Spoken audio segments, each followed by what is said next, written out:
Good evening, everyone. Thank you all for joining us. While we wait for the rest of the participants to join, please feel free to download the 360TF mobile app and explore its real time features and updates on the latest happenings and its solutions.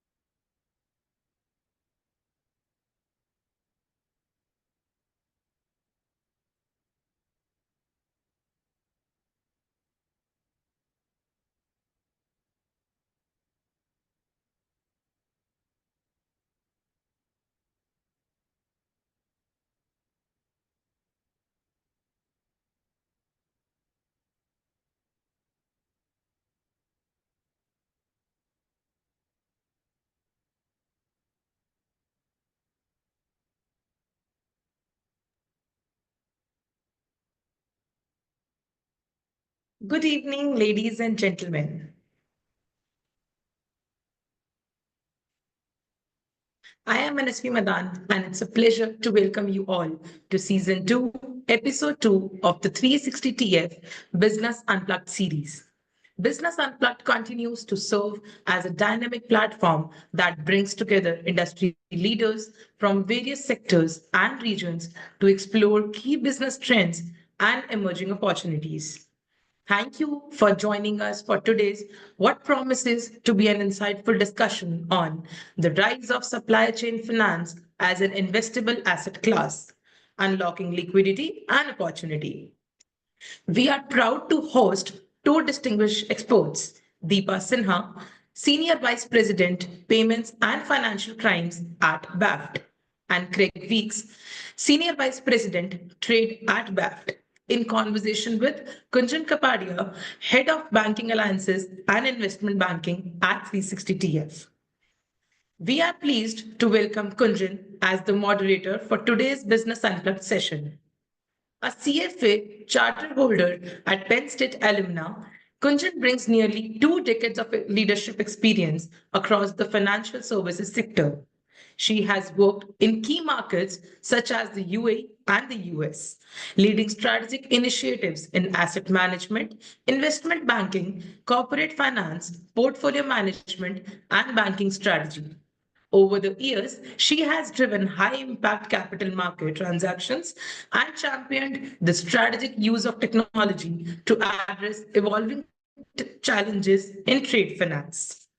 Without further ado, let's welcome our guest of the evening, Deepa Sinha and Craig Weeks. Deepa Sinha is the Senior Vice President for Payments and Financial Crimes at BAFT. With over 25 years of experience in treasury and cash management, she leads the association's policy initiatives in payment, cash management, and financial crime, while supporting its councils and committees. Deepa is one also the founder and leader of BAFT's Women in Transaction Banking initiatives. A respected thought leader, author, and speaker, she has contributed to major publications, authored key white papers, and represented BAFT at global forums such as SAGOS, EBA Day, and Arab Payments Week. Craig Weeks is the Senior Vice President, Trade at BAFT, the global forum for trade and cash management. With extensive experience at US Bank, Citibank, and JP Morgan, he has led international banking, trade finance, and supply chain finance teams. He serves as a subject matter expert at Fitch Learning and executive practicum advisor at NC State University. Fluent in Spanish, he is an avid traveler, hiker, and golfer, and having visited over 115 countries. Now, I would like to invite our co founder and CEO, Mr. Vikram Lodha, to share a few words. Vikram is a seasoned banker with deep expertise in trade finance and technology. Vikram is passionate about leveraging technology to transform business processes, and he firmly believes in its potential to provide solutions to today's challenges. We welcome you, Vikram. Thank you, Manasvi. Thanks for hosting the session today, and a warm welcome to Deepa and Craig for taking out time and being with us and our audiences, which comprise of both the corporates world over and the banking industry as well.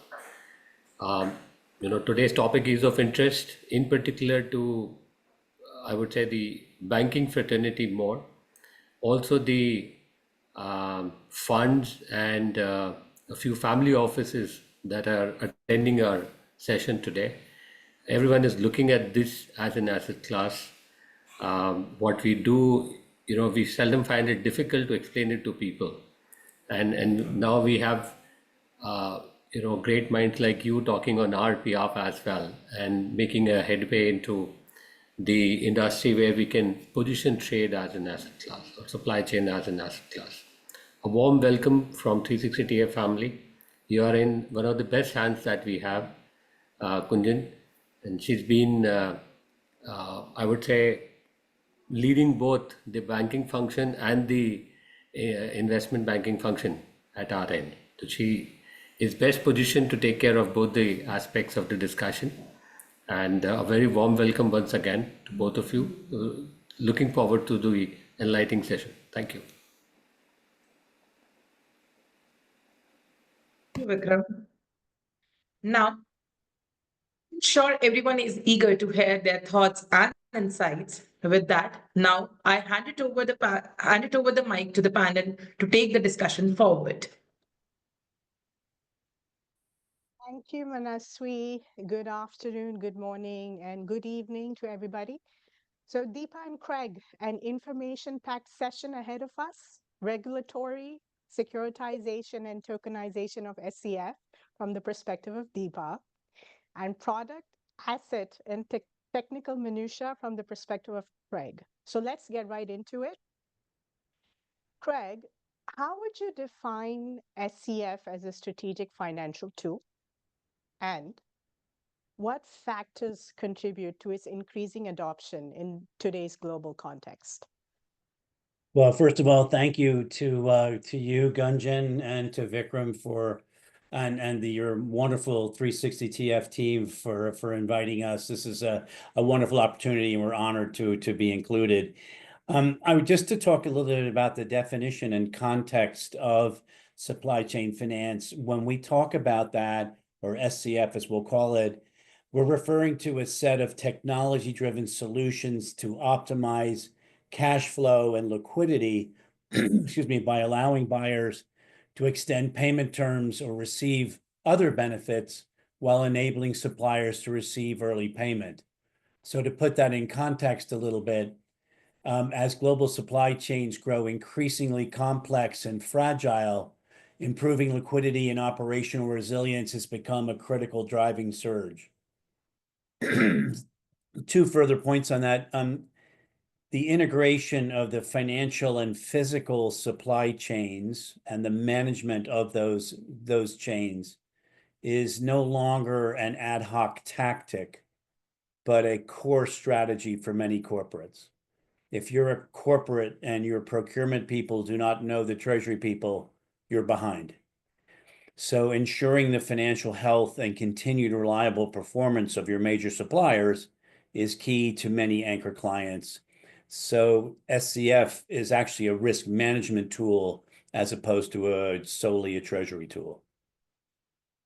Oh, absolutely. And bridging what you just mentioned on it being an instrumental tool, what are the factors that are driving SCF's emergence as a preferred alternative or mainstream asset class, depending on where you're located for global investors? Sure. So let's divide this actually up into four sections. First of all, talking about the returns.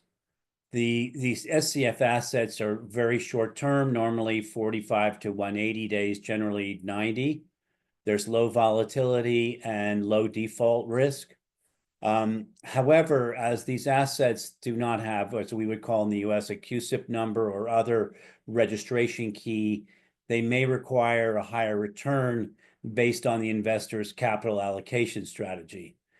Very importantly, these assets are generally uncorrelated with traditional markets, so it's a way to diversify your portfolio.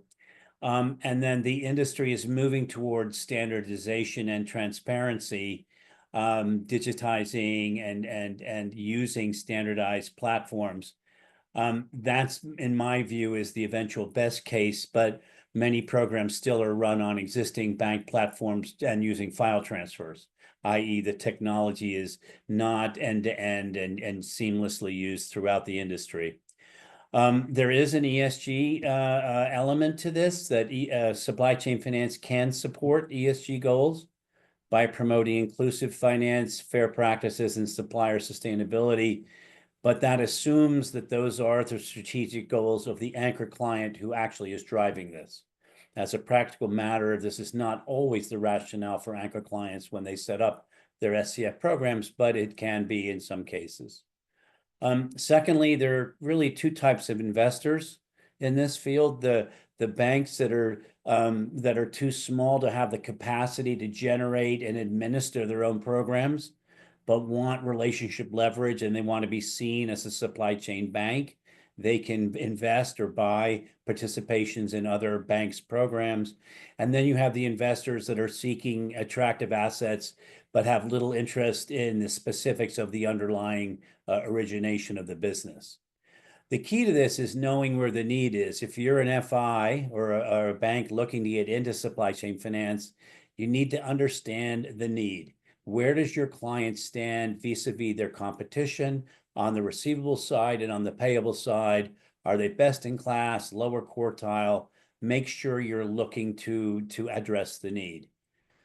In the current state, large supply chain finance programs follow the 80-20 rule, where anchor buyers buy 80% from 20% of their suppliers, and it's the largest suppliers that get access to these programs, with SMEs and last mile suppliers often lower priority and in some cases sadly left out. The largest suppliers are often large corporates themselves, so the interest arbitrage is interesting when rates are low, but this interest may wane in a rising rate environment.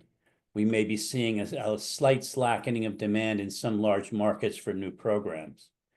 Finally, adding small suppliers does not always move the needle when it comes to stretching the DPO ratio, which is one of the fundamental goals of an SCF program, and it adds material administrative costs to administering the programs. Craig, elaborating or maybe extending definition on QSIP.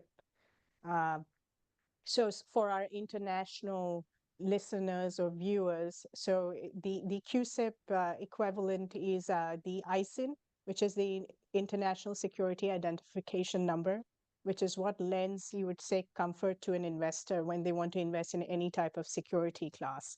Now, you said a lot of things, Craig, which I think I want to unpack in our next set of questions regarding well, one of the topics was, how does the needle move, the impact on smaller suppliers, and of course, the term of last mile or deep tier supply chain finance, which a year and a half ago was the buzzword in every conference that one attended in finance and banking. So we get into that. I will segue a little bit from product to now technology as a catalyst in the context of the features of a security that SCF provides. So Deepa, and of course Craig, how does technology transform SCF, right? So if I were to borrow Craig's idiom, how does technology move the needle in terms of transparency, investor access, and improved risk assessment? Thank you, Gunjan. And again, thank you for this opportunity to speak at this webinar. I think it's a great tool, and we are honored to be asked to be speaking to it. With regards to tokenization and securitization, blockchain technology facilitates the pooling and digitization of trade receivables into standardized tokenized assets that can be fractionalized, and they can be tracked in real time and then securely distributed across a broader range of investors. This enables the creation of transparent, efficient, and programmable securitization structures, opening access to liquidity providers beyond just the traditional financial institutions, including non-bank investors and even retail participants. And as far as advanced analytics, which is another thing that we need to consider under this, real-time data enables better credit scoring, and dynamic risk pricing. So the use of real-time data, including transaction level insights and behavioral patterns, enables more accurate and timely credit scoring. This would allow lenders and platforms to assess borrower risk with greater precision, and also to implement dynamic risk-based pricing models that adjust in response to changes in supplier performance, buyer reliability, or macroeconomic conditions. The result is more responsive credit decisioning and optimized capital allocation across the supply chain finance ecosystem. And then, of course, you have digitized platforms, which my colleague Craig, I think, would probably be in a better position to speak to. Craig? Well, I think that that these fintech solutions can make supply chain more transparent, efficient, and scalable. And there have been very specific fintech fixes and purpose-driven solutions that have been widely adopted. It's not necessarily clear to me the degree to which fintechs have actually materially impacted the larger supply chain finance community. As from my understanding, most large programs are still run on proprietary bank platforms and not fintech portals. And very likely the smaller, more bespoke programs would be more receptive to fintech innovation, but integration of fintech innovative solution has not been uniform. I would say that if I was thinking of forming a fintech, and I'm being a little facetious, but one large important opportunity for fintechs would be in the area of standardizing supplier onboarding, as there is inconsistent AML, KYC, credit and risk, and other elements of due diligence that are applied when the large buyers are onboarding their various suppliers. And it's our view that this inconsistency, especially as it relates to AML, KYC, is likely to draw the attention from regulators if the industry does not address the issue itself. So we're saying that standardization of the onboarding protocols of the 80% of the supplier group, which is not part of the mainstream program, is the billion-dollar opportunity, Craig? Is that what we're saying? Well, I think it's a large opportunity, but it's going to take somebody. First of all, it'll take technology to make it more efficient to onboard those suppliers, and also to administer their business. Those are smaller transactions that don't get the big banks excited, frankly. And so when a program is being built, they're focused on the largest suppliers, the most important suppliers, and then that those other run-of-the-mill suppliers are lower on the priorities chain. And they take a lot of time. It takes as much time to onboard a small one as it does a big one. So that's got to become more efficient, more uniform, and more scalable. And the flip side of undertaking that is the arbitrage opportunity on the superior credit risk of the buyer against the minimal credit profile of the supplier, and how one could actually build a very deep asset class just based on the 80% of the suppliers that are not in the fold as of now. That could be a session on its own for next time. I think so. Yeah. So Getting into now the specifics of SCF funds, Craig, so typically the tenor of an SCF fund would be what? 90 days, rarely over 180. There is if you're going to be an investor, one of the yellow flags that we wanted to draw attention to is to make sure that the tenor of the receivables slash payables, because someone's receivable is someone's payable, just make sure that it's within the industry standard. If you see that something that's normally 45 days is being sold as 180 days, that's not healthy and it's not right. It may be financially attractive, but there could be baggage attached to that. Also, one of the features that as these programs mature, banks often allow suppliers to discount at their own discretion instead of doing what we call auto discount, where an invoice would be discounted immediately as it's entered into the program.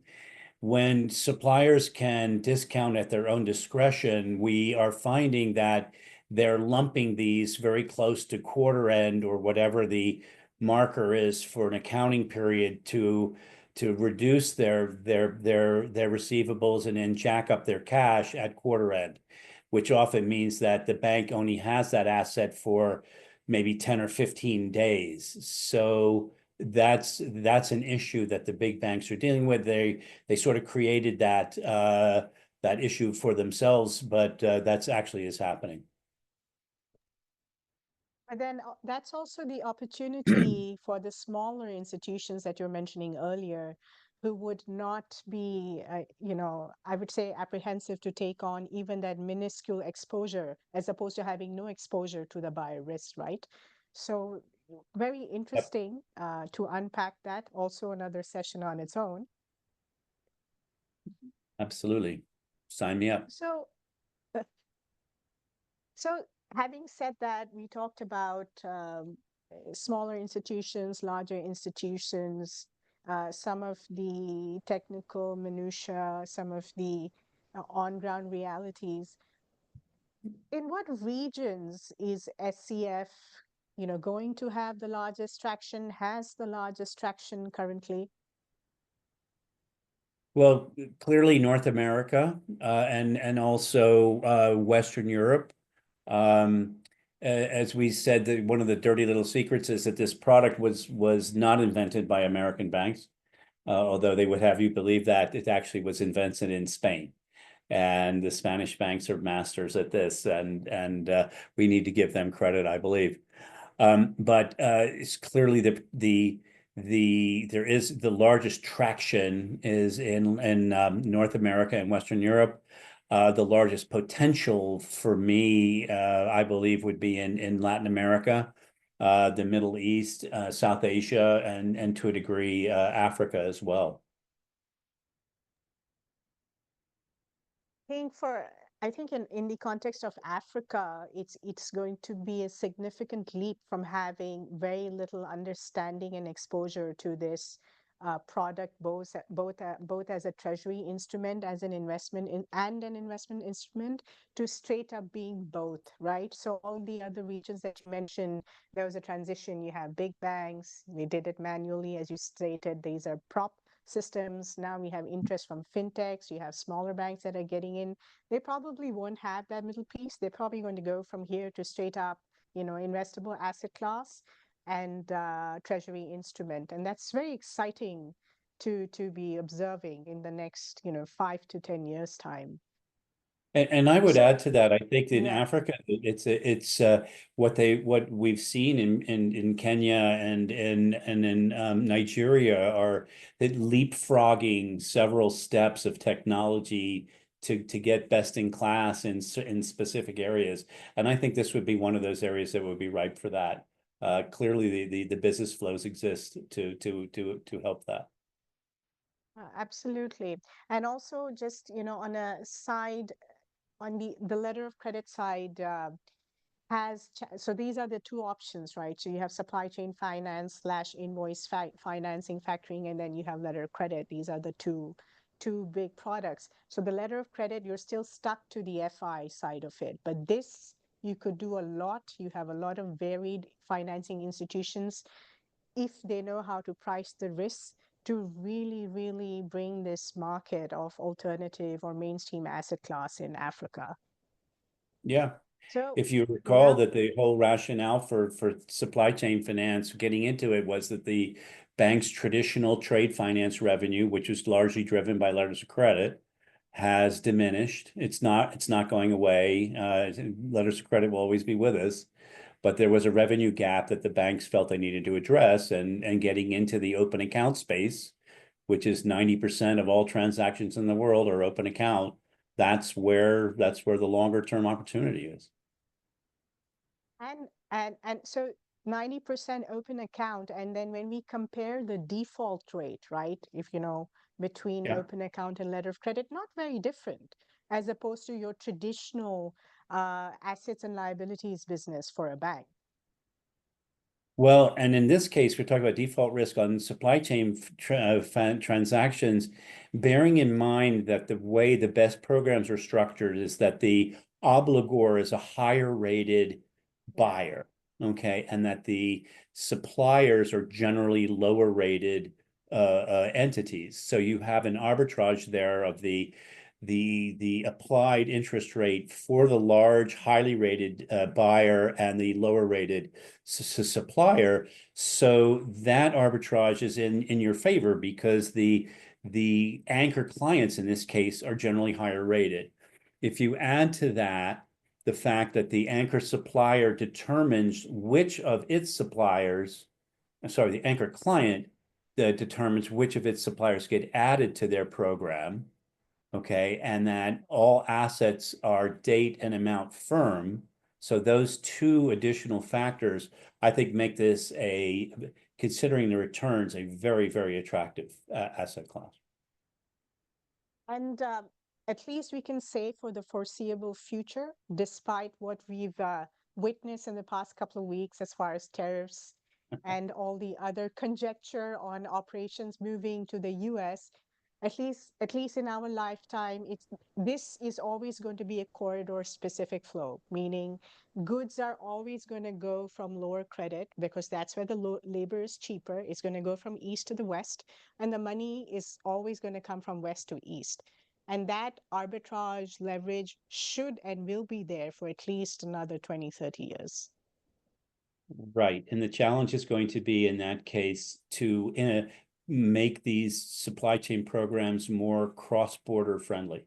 Yeah, Most of them are still absolutely. domestic, and to bring them truly cross-border is a challenge because it adds a complexity on the legal systems and on the credit risk management side. But yes, that's a massive opportunity. So then, does this mean we've answered the question earlier on that is this $1 billion opportunity or now is this $1 trillion opportunity? Yeah, it's way over $1 billion. I think some of the banks are generating $1 billion in revenue as it is. So yeah, it's larger than that. Yeah, it's larger than that. So we touched on the default rate or non-performance, depending on which side of the business you represent. Why is default risk so low in SCF? You mentioned you alluded to this a little bit. Please, if would love to hear more. Well, again, it's the arbitrage between the higher rated buyer and the lower rated suppliers. The fact that the anchor suppliers, remember, the anchor client here is determining who gets into their program. So they're going to put people into the program that are dependable or that they are key suppliers to them. So, and that before a credit exposure is created, the buyer will tell the financing entity, yes, there are no issues with this invoice. It is date firm and amount firm. So the risk then becomes the payment risk of the anchor client. So that makes the default risk very small. So the anchor's involvement, so to say, eliminates the performance or dilution risk as such and makes this purely an obligor risk. And that is what makes the asset class or the supply chain finance have low default risk. So, Right. Craig, so who benefits from this, from SCF? Well, I'm always skeptical about win-win situations, but in this case, if you have a well-organized, well-structured supply chain finance program that's not fraudulent, the buyers and the sellers benefit because the buyer is going to be getting pushed out payable DPO, longer DPO, which is their key, or other things are going to get a reduced price on the goods or whatever it is. The lower rated suppliers are going to be getting their money faster, lower debt, lower expensive debt in their case. And so when you have the larger the differential between the creditworthiness of the anchor client and its suppliers, the more beneficial that is. And that is really, really good for those small suppliers or lower rated corporates. It enhances their liquidity supremely. If you've ever seen the math formulas on a well-run supply chain program, it's dramatic. And investors benefit because if you're a bank going in and buying a piece of somebody else's program, you're getting high quality, well-earning assets. And if you're, these are scalable, they're short-term, and you also getting relationship leverage with a corporate client that you may really covet. On the assumptions you can tell them that you're participating. So a win-win. Yeah.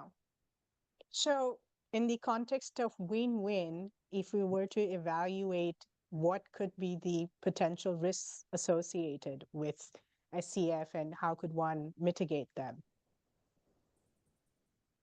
So those of us in trade finance are familiar with what we call the risk wheel, which has 8 risk elements on it.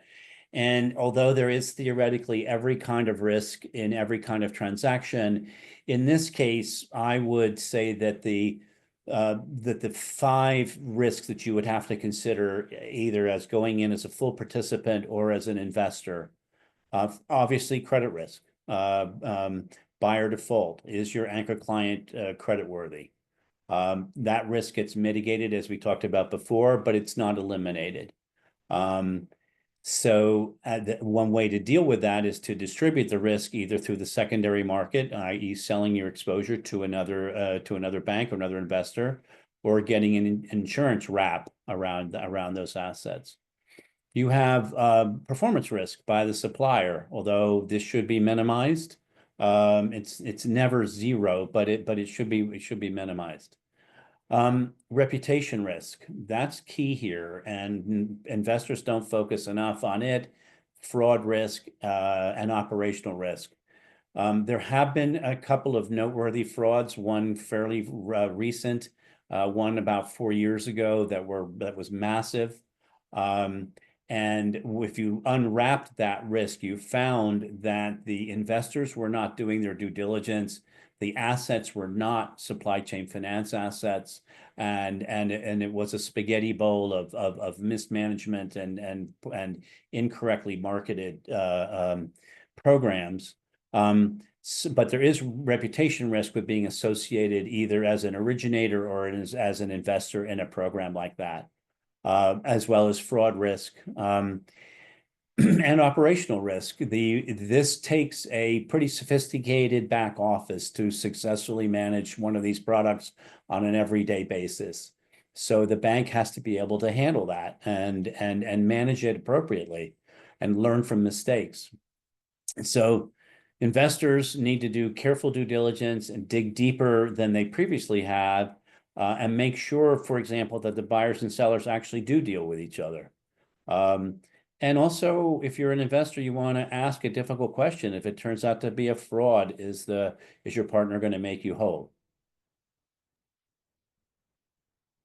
Absolutely. And, as is generally the case, most of these products, SEF and, what you mentioned, the cases before, and even if you go back to other packaged securitized products, subprime, what have you, they all started with very good product concept. It's just that the compliance of it laxes after, some interval. There's hubris associated with it from the market. And you tend to, as an investor, also lose sight of the responsibility of due diligence that lies with you. So having said that, risks, even though it's a win-win situation and then there are risks associated with it, we now is probably a good segue into one of the key topics for today's discussion, and any discussion as far as securitization and investments are concerned, is the regulatory outlook. And Deepa, what are the regulatory trends that are influencing SCF's adoption and standardization? Thanks, Gunjan. So we're seeing a lot of different trends out there. Number one being regulatory clarification and recognition of SEF structures. Global authorities are increasingly defining and distinguishing SEF structures. For example, reverse factoring, dynamic discounting, payables finance, to ensure that there's clarity in accounting, legal, and risk treatment. So examples of this would be, for example, the EBA guidelines in the EU. The EBA has issued guidance on distinguishing SEF from traditional lending as a separate unit. IASB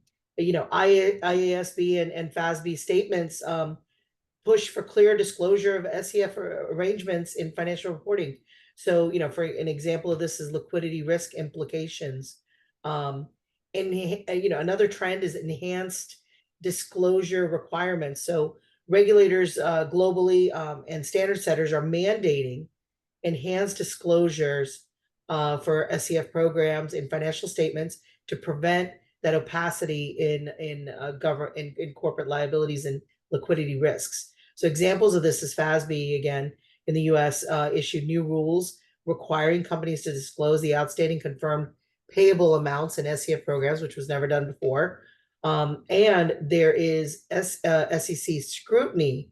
They've investigated whether SEF programs obscure debt-like obligations on balance sheets. Another trend, and always, this has been around for a while, and I don't think it's ever going to go away, is anti-money laundering and KYC compliance.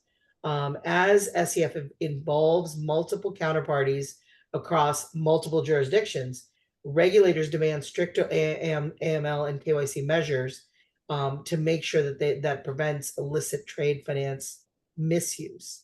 An implication of this is platforms and financial institutions are being pushed to enhance due diligence, transaction monitoring, and beneficial ownership tracking. And as we know, these are very expensive endeavors. Another trend is digitization and interoperability standards. And Craig kind of touched on this a little bit earlier. Regulatory support for digital trade infrastructure, for example, electronic bills of lading, digital IDs. This is fostering broader SEF adoption. So that's good news for it. And examples of this is the UK Electronic Trades Document Act of, I think it was 2023, and the MLeader adoption. Both of these are enabling legal recognition of digital trade documents. Cross-border data standardization initiatives like ISO 20022 for trade messages. These are reducing friction between the SEF platforms and the banks. And another trend that we've been seeing is sustainability-linked finance and ESG integration. Regulatory encouragement for sustainability-linked SEF, for example, green supplier incentives, ESG scoring. These are influencing the structure and the measurement of SEF programs. The EU taxonomy and the SFDR encourage reporting and alignment of SEF with sustainability goals. And then institutions that offer preferential rates. This is also a thing. They offer preferential rates to suppliers with high ESG performance. And this is being increasingly supported by regulators out there. Another trend is credit risk capital treatment under the Basel rules. regulators are revisiting the capital treatment of SCF exposures under Basel 3 and 4, particularly the risk weighting of receivables and off-balance sheet exposures. So, there's the changes in the capital treatment, could affect banks' appetite and pricing for the SCF offerings. And then you have SME protection and late payment regulation. So regulators are supporting SCF as a tool to mitigate the impact of these late payments on small suppliers, which of course affects their liquidity. So the EU late payment directive revisions are an example of this. They propose stricter rules and enforcement against buyer imposed payment delays. Governments in Asia and Africa are mandating, in fact, they're mandating that SCF platforms need to improve SME liquidity access. And final trend that we've been seeing out there, and final on my list, but that doesn't mean it's final out there, is the interoperability and registry models. Regulators are promoting centralized invoice registries and interoperable SCF platforms to make sure that they can prevent fraud, they can prevent duplicate financing and systemic risks. India's trade receivables discounting system is a great example of this. It's a regulator-backed SCF marketplace for MSMEs. Similar initiatives are emerging in LATAM and Africa to connect banks, buyers, and suppliers via these regulated platforms. What's interesting is so the EU Late Payments Directive is certainly very, very. I think I remember when it came out, there was a lot of passionate discussion around it. But what's really interesting is all the regulations that you outlined. We have two distinct groups, right? You have one group that is enabling the adoption of SCF as a mainstream asset class, okay? Like Meliter, like interoperability, like check on dual financing, etc. And then you have the other set of slightly more traditional regulatory changes or mandates that are, in a way, would cause the de-risking or of exposure to these assets. So what is it, and which is it? It's actually both. It seems contradictory, but balance is always key in everything, right? So, and even in this case, you have to have a balance of new initiatives, new technologies, moving forward progress with that regulatory balance of, making sure that KYC is done, that money laundering isn't happening, that there's no fraud and other systemic risks, and subsequent losses to investors are mitigated. Perhaps we can say that because technology is advancing at the rate it is, regulatory authorities are in a position to demand this of the market. That look, we do have tools that can monitor, that can facilitate all of these, aching points in the entire ecosystem. Although initially expensive, but we expect the marginal efficiencies of technology improvement to set in at some point. So balance is the right perspective. So then, Deepa, can SCF funds, this is maybe a provocative question to ask, but can SCF funds outperform traditional fixed income instruments like bonds? So yes, it is possible. SCF funds, in my opinion, can generate higher returns, maybe even hitting 8 and 9%, even from the same corporates whose bonds are yielding, say, for example, 5.5%, and can, in some circumstances, not all, outperform traditional fixed income instruments, especially in terms of risk-adjusted returns, liquidity, and credit diversification.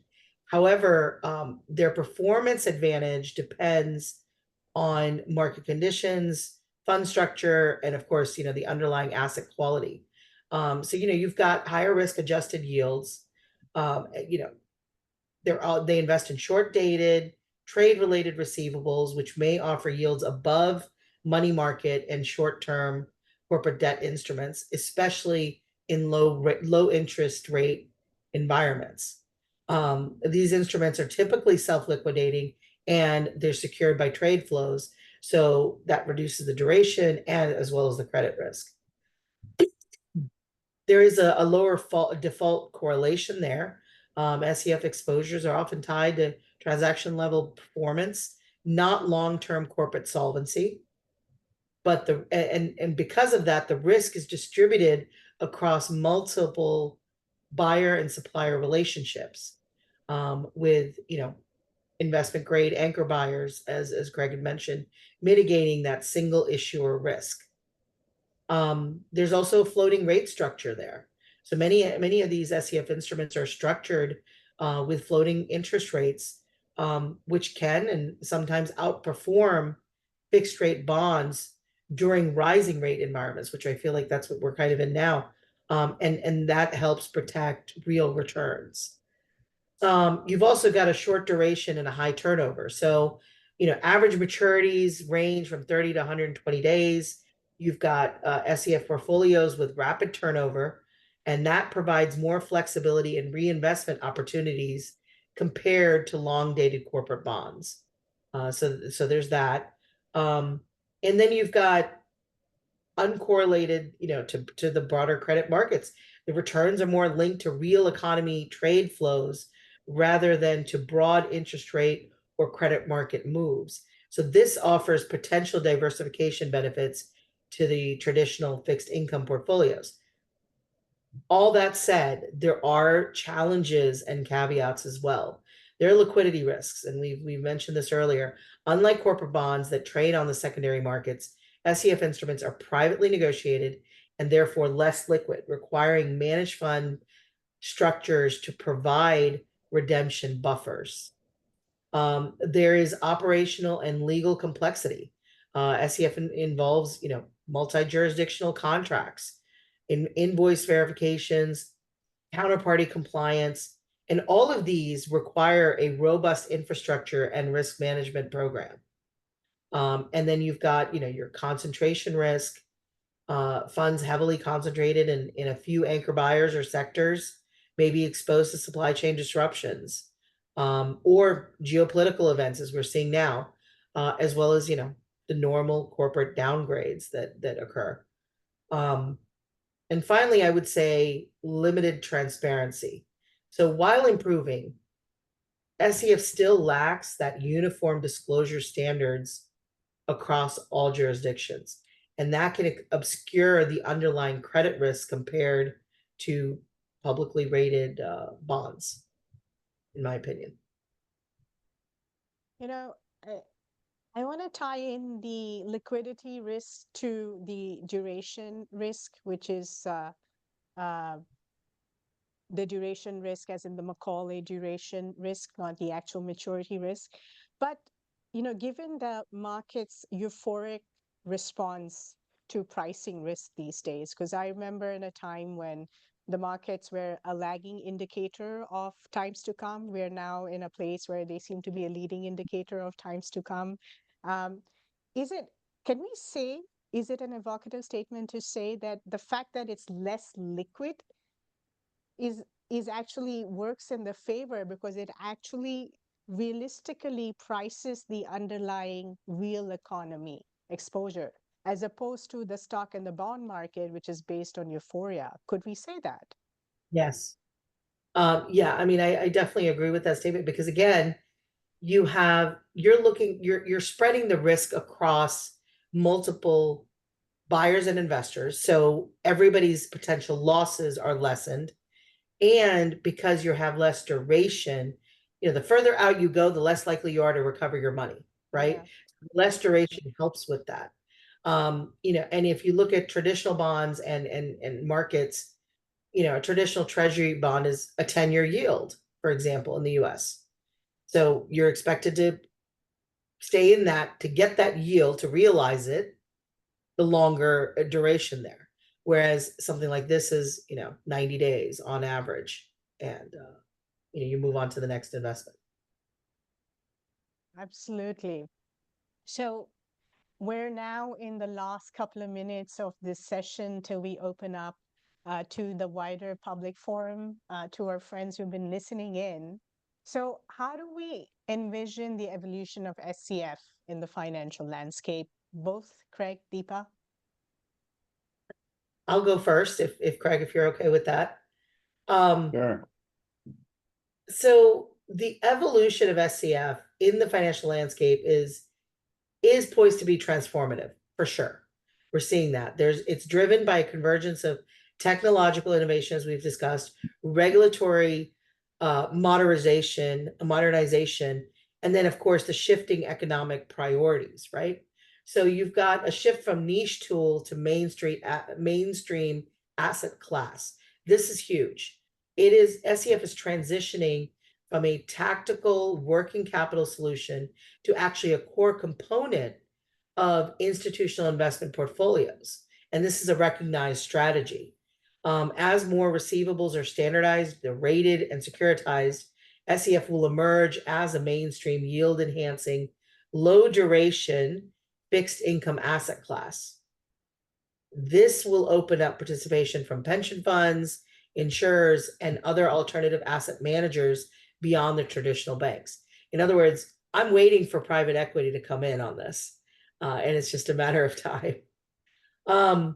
You also have digitally native and blockchain enabled ability here. The future of SCF is digital first. DLT will enable end-to-end traceability. You'll have real-time reconciliations and automated smart contract execution there. Tokenization of receivables will facilitate, I'm going to say, fractional ownership, increased transparency, and possibly wider access for investors.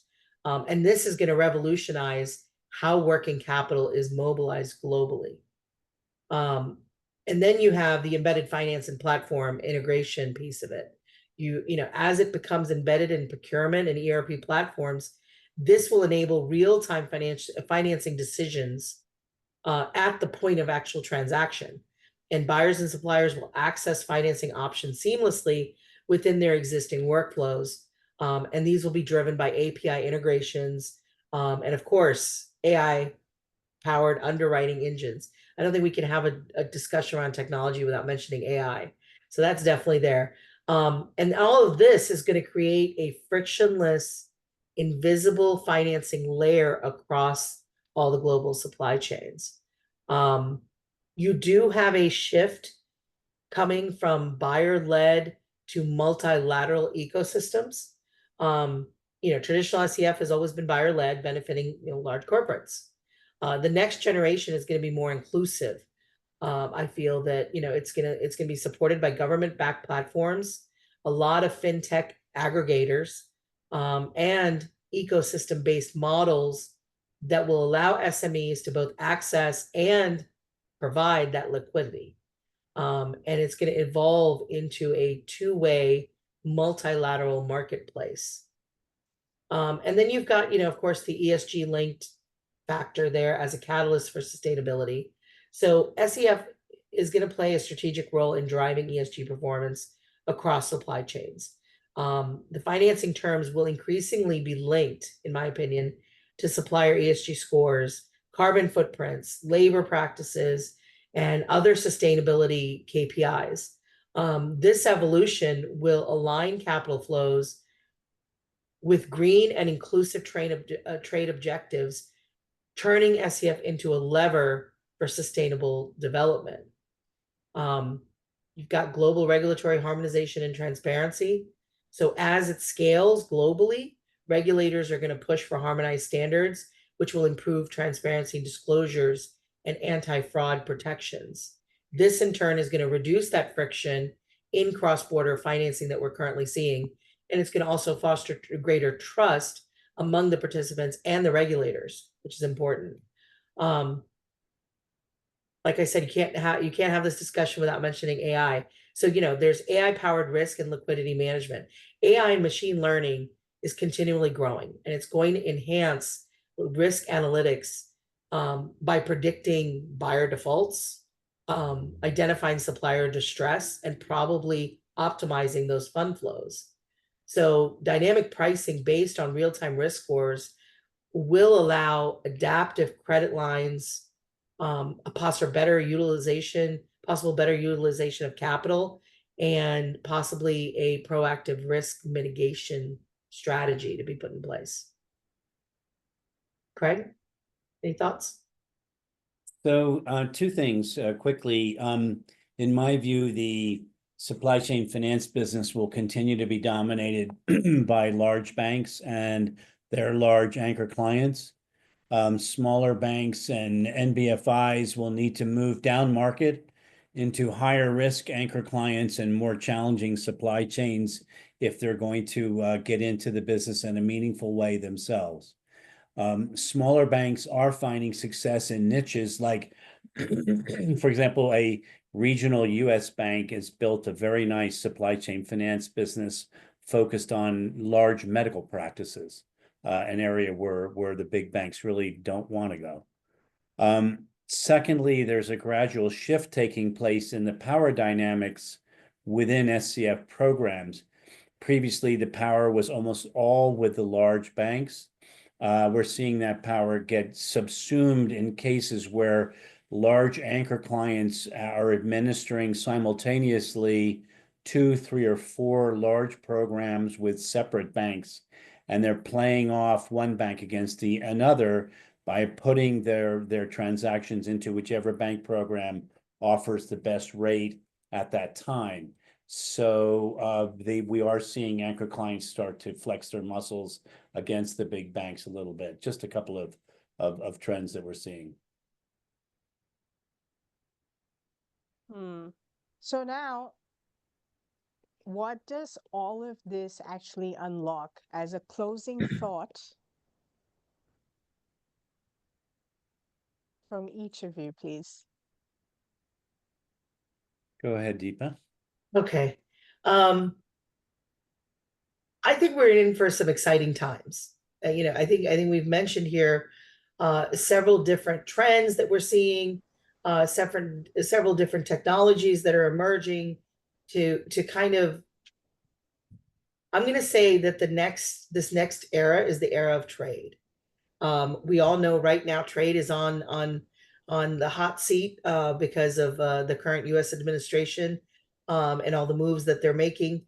But the potential of trade to increase, to become more seamless, and to provide a broader range of investors and opportunity, that's coming. And it's going to be something that we haven't seen before. So that's my take on it. As CFOs look at it as more of a financial lever rather than just a tactical strategy on their books. Craig? Yeah, I agree with that. It's no longer a niche treasury tactic. It's become a hugely important strategic risk management tool.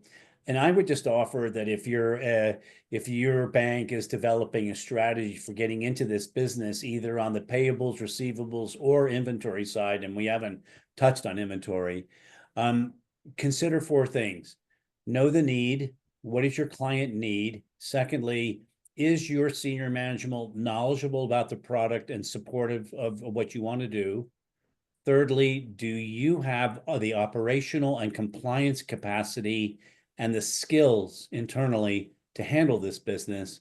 And finally, can you originate and get to scale in a reasonable period of time? Well, there you have it. Thank you so much, Deepa and Craig. And I will close with a hashtag that I'm inspired by Deepa's statement. Hashtag era of trade. Over to I you. like it. Yeah. I've only been waiting 40 years. About time, right? To our amazing panel for insightful discussion. Now let's dive into the questions that we have received from the audience. So first question is, How does supply chain finance helps improve liquidity for both buyers and suppliers? I can take that. So if you look at it from a standpoint of liquidity benefits for suppliers, I'm going to say you have faster access to cash. There's lower financing costs associated with that. And there's definitely an improved working capital cycle.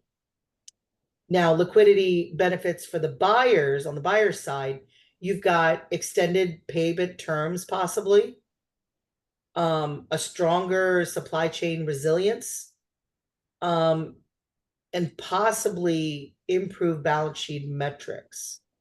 So, for the suppliers, it's early invoice payments, lower cost of capital, reduced resilience on expensive loans. But for the buyers, they've got extended payment terms, possible cash flow optimization, and strengthen supply chain continuity. So just to add on a practical level, let's say that the anchor client's borrowing rate is SOFR plus 75, and the lower rated supplier's rate is SOFR plus 300 or 350 basis points. You've got a huge differential there. And what happens is that there's a risk substitution from the anchor client to the supplier, where the benefit of that interest differential gets shared, not completely, but gets shared partially with the lower rated supplier. But it can be a difference if they're able to pay down funding or borrowing that they have, to buy their inventory and supplies, that they're funding it at SOFR plus 300 with money that's actually costing them SOFR plus 150. It's absolutely, the benefits are amazing. Hope that helped clarify a bit of the specificity. Yes. So moving on to our next question. How do geopolitical shifts impact the future deployment on SCF programs globally?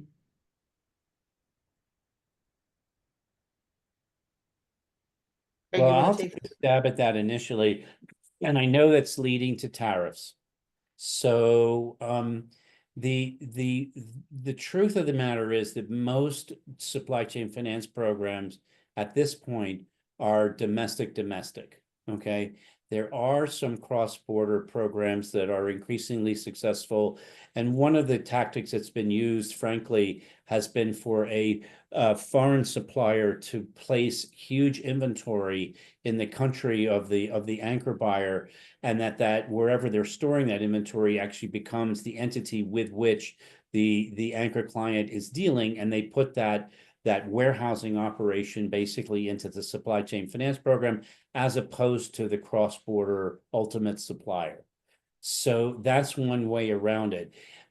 There is direct risk here, for example, and what I would be most concerned about would be tariffs that are ex post facto applied on vessels afloat.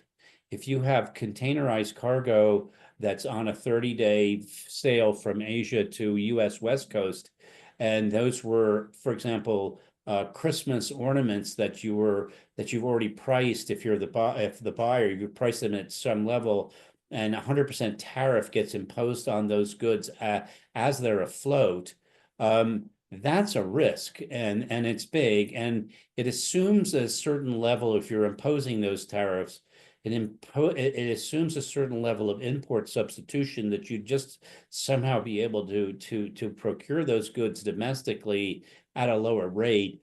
And frankly, the jury's out on whether that's actually practical. So I think there are risks.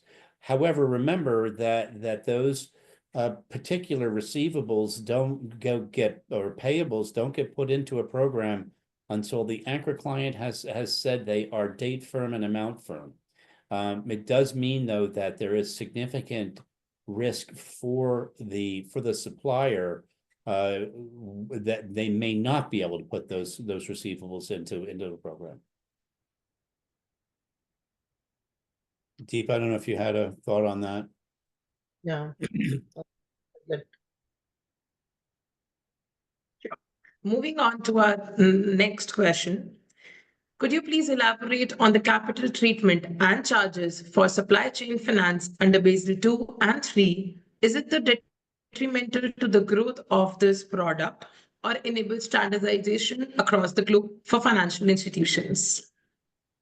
I'm going to Sure. defer that to my colleague. So Take that hot potato. well, you've got, there's a couple of components to this question. The first is the treatment under Basel 2 and Basel 3. So SEF transactions, especially those that involve, as we mentioned, reverse factoring, are typically classified as short-term trade-related exposures, okay? So in principle, that attracts preferential risk weighting under Basel guidelines.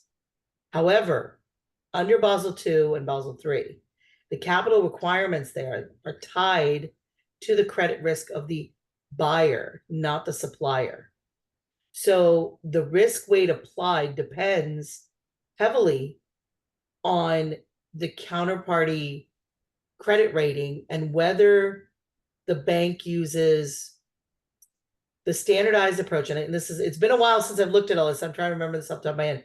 Use a standardized approach or the IRB approach, and IRB is an internal ratings-based approach. And Basel III introduced stricter capital and liquidity standards.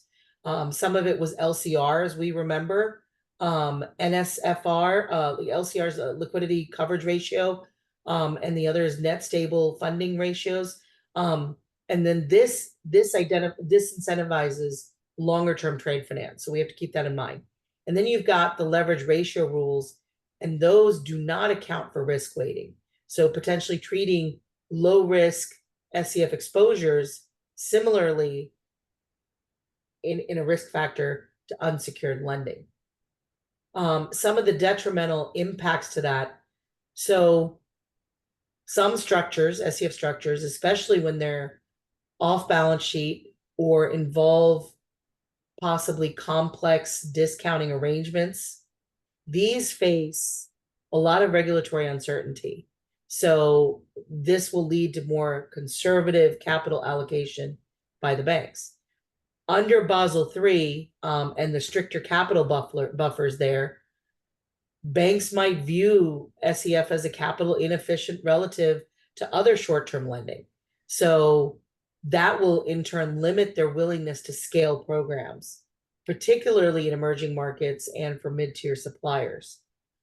Also, regulatory scrutiny has definitely increased around SEF programs, as we mentioned earlier, being used for, because it might be used for accounting arbitrage.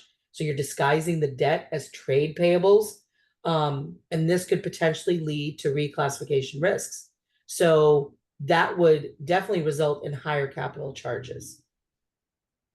Now, if you look at it from the standpoint of enabling standardization and transparency in the industry, on one hand, you've got Basel III's emphasis on transparency, risk sensitivity, liquidity monitoring, and this has pushed financial institutions towards greater standardization and structuring, and of course, the reporting of SEF exposures. You've got global initiatives like the ICC's, I think, trade register, and then, of course, BAFT, not to put in a plug for ourselves, but the BAFT ICC trade definitions that have helped banks better document the SEF risk performance. And that supports arguments for favorable treatment under capital frameworks. And if anybody here needs more information on the BAFT ICC trade definitions, please reach out to Craig Weeks for that. He's got those. But the standardized disclosure and accounting practices, if they're aligned with Basel and GAAP developments, and GAAP is the general accounting principles in the United States, have improved investor and regulatory confidence in these SEF programs, then that will facilitate possibly a broader adoption and integration into ESG-linked finance frameworks, which will give it more credibility. So is it a hindrance or an enabler? So while the capital treatment of SEF under Basel 2 and 3 does introduce some frictions, particularly due to leverage and liquidity constraints, it's also going to play a vital role in encouraging standardized, transparent, and possible sustainable growth of the product globally, in my opinion. So the key to this lies in consistent classification, clear disclosures, and of course alignment with evolving risk sensitive frameworks. So that will actually recognize the low default short tenor nature of these trade finance instruments. And Hope just that to answers- add a sentence, as a practical matter, where do we stand? The UK and the Europe had and the Basel III endgame, they had recognized very progressive treatment of trade assets, whereas the Americans had seemed to have gone backwards. But then the election happened. The UK has postponed implementing the endgame issue until at least the end of this year, possibly well into 26. And the American government has been completely silent on Basel for the last 4 months, and we've heard nothing now.